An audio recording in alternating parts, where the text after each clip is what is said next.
ng kapatid ni Rep. Neil Tupas na si Raul Buboy Tupas nitong 2010 elections. Si Chongson, itinangging nagkaroon sila ng komunikasyon kamakailan ng pinsan. Hindi rin daw niya personal na kilala si Representative Tupas. Ang lead prosecutor, pinabulaanan ding may anumang ugnayan siya sa pamilya ni Chongson.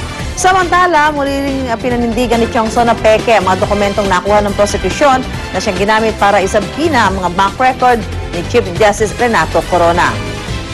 You say there were differences between what was shown to you and what is in the bank record? Yes, Your Honor. What were these differences? There are differences, Your Honor. What were these differences? I did not note down the differences, but there were differences. It's spurious. There were entries in the original that were not in the photocopies, and there were entries in the photocopies that were not in the original. I see. That's all I can say, Your Honor. Kinumpirma rin ng presidente ng PS Bank na si Pascual Garcia III na may mga pagkakaiba raw sa dokumentong nakuha ng prosecution sa original records na hawak ng bangko. Pero sinagot niya lang ito matapos warningan ng presiding officer. I'm just asking you if you have, otherwise I'll hold you in contempt. Do you have this kind of document in your bank? You will say, yes, we have, but this document is different from what we have, if that's your answer. Yes, Your Honor. This is different from what we have. There are highlights here on the document that are not present. There's underlying, there's even this particular document, it is not clear the date of 2000. I think you're mentioning 2000. In other words, you say there are similarities and there are basic differences. That's what we have been saying, Your Honor. All right. Matapos ito'y hiniling din ni Senator Judge Franklin Drilon na utusan ng PS Bank na dalhin ngayong araw ang orihinal na signature card para maikumpara sa isinumite ng prosekusyon. Tinangka itong harangin ng abogado ng PS Bank dahil nakahalo raw sa card ang detalye ng dollar accounts ni Chief Justice Renato Corona na sakop ng inisyong temporary restraining order ng Korte Suprema. Lumabas din sa pagtatanong sa presidente ng PS Bank na humigit kumulang 10 hanggang 12 tao lang mula sa branch at sa head office. Gayun din ang mga itinalaga examiner ng Anti-Money Laundering Council at Bangko Sentral ng Pilipinas ang tanging may access sa mga orihinal na dokumento ng time deposit accounts ni Corona. Muli namang kinwestiyon ni Defense Lead Counsel Serafin Cuevas ang itinatakbo ng paglilitis, partikular na ang estilo ng pagtatanong ng ilang senator judge na anya'y di raw dapat pumabor sa anumang panig.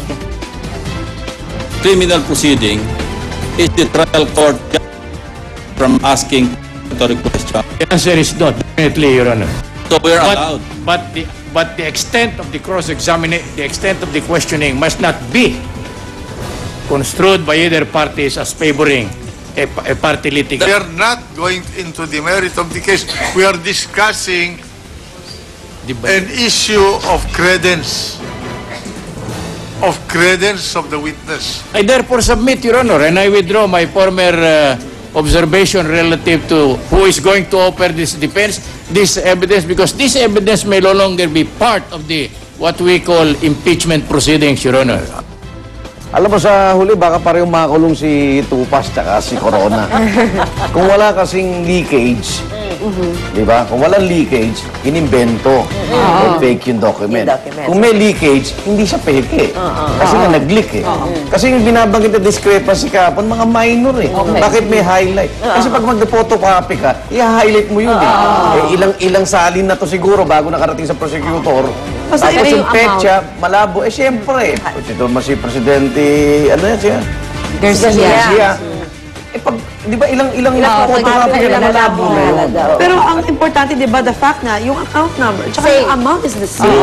That's the point. Hindi, inamin naman niya may dollar account eh. Oo. Hindi lang pwedeng i-discuss kung magkano. Dahil nga dun sa batas. Although sabi sa mga abogado, of course, legal practice, kung sino daw ang may hawak ng peking dokumento, yun ang author ng peking dokumento. So, siya ang mananagot. Yun ang paniniwala ng mga lawyers. Pero kailangan madebate ba kung peking ako hindi? Kasi sinasabi ng branch manager, hindi sa amin galing. Galing, sabi At least galing sa bangko ninyo, hindi lang sa branch siguro. Kaya lang, bilang lang sila kasi kaya pinapadala yung logbook. Kasi 12 lang pala nakita niyan. 12 tao. Balitang abroad naman tayo, 357 preso ang pinwala na nasawi po sa sunog na sumiklab sa isang siksikang preso sa bansang o siksikang kulungan sa bansang Honduras sa Central America. Maraming umano sa mga nasawi hindi na nagawang nakalabas pa ng kanilang kulungan upang makatakas sa apoy. Pero ayon naman sa mga otoridad, may posibilidad pa rin daw na nakatakas ang ilan sa mga preso at hindi nasawi sa sunog. Damay naman daw ang isang babaeng sibilyan na nag-overnight doon. Hindi pa natutukoy ang tunay na sanhi ng sunog, ngunit ang karaniwan na ang mga gang war sa loob ng kulungan sa Honduras. Sa atin din, dapat pagandaan natin yung ganyan. Diba? Siksikan yung mga preso natin.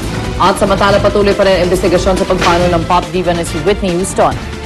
Kinumpirma na ng Los Angeles County Coroner na may nakita mga prescription drugs sa hotel room kung saan natagpo ang patay sa bathtub si Whitney. Base sa ulat ng LA Times, doon daw nakatuon ang atensyon ng mga investigador. Nais daw matukoy ng mga otoridad kung tama ang dosage na iniinom ni Whitney o kung nasobrahan ang nireseta sa kanya. Maaari din daw ipatawag ang mga doktor at taga-pharmacy na naglabas ng mga gamot. Dahil dito inaasahan tatagal pa ng ilang linggo bago malaman ang tunay na dahilan ng kanyang pagpanaw, lalo pa't hihintayin pa ang resulta ng toxicology test. Pinabulaanan naman ng mga kaanak ni Whitney ang mga balibalitang nag-suicide ang singer.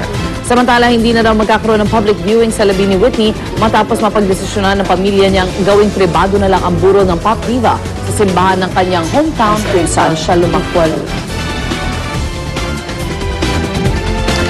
Kung kahapon na ibalita namin ang bagong record para sa longest kiss na ginawa ng isang Thai gay couple. Sa Peru naman, isinagawa ang kanilang attempt para sa pinakamalaking group hug. Bahagi raw ito ng kanilang celebration para sa Valentine's Day. 10,340 na kilahok sa bigating yakapan. At para makasama sa Guinness Book of World Records. Matapos ang yakapan, agad sumabak sa sayawan ang mga tao bilang pagdiriwang sa kanilang achievement. Ano yung animal na yan sa kanan? Animal talaga. Ulo. Gecko. Ulo. Okay, narito na. Hirit panahon ni Laban Yuber.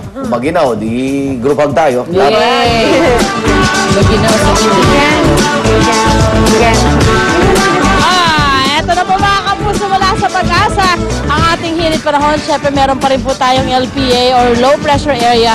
Yan po ay nasa 100 km east po ng Southern Mindanao. Kaya naman po makakaranas ng malawakang pag-ulan na maaari pong magdulot ng flash floods at landslides ang area pong nabanggit. Kasama po dyan ang Bicol at Visayas. Magkakaroon din po ng kalat-kalat na pag-ulan na may mga pagkulo at pagkilat ang Timog Luzon, Visayas at Mindanao.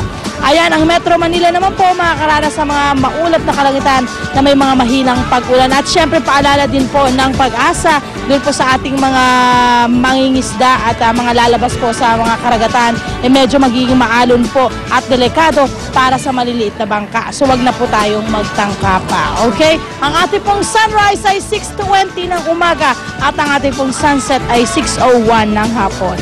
Narito naman po ang mga temperature and weather condition sa pambahagi ng Pilipinas. Tandaan niyo po mga kapuso, sa kahit ano pa mang hamon ng panahon, manatiling alerto at mahinahon.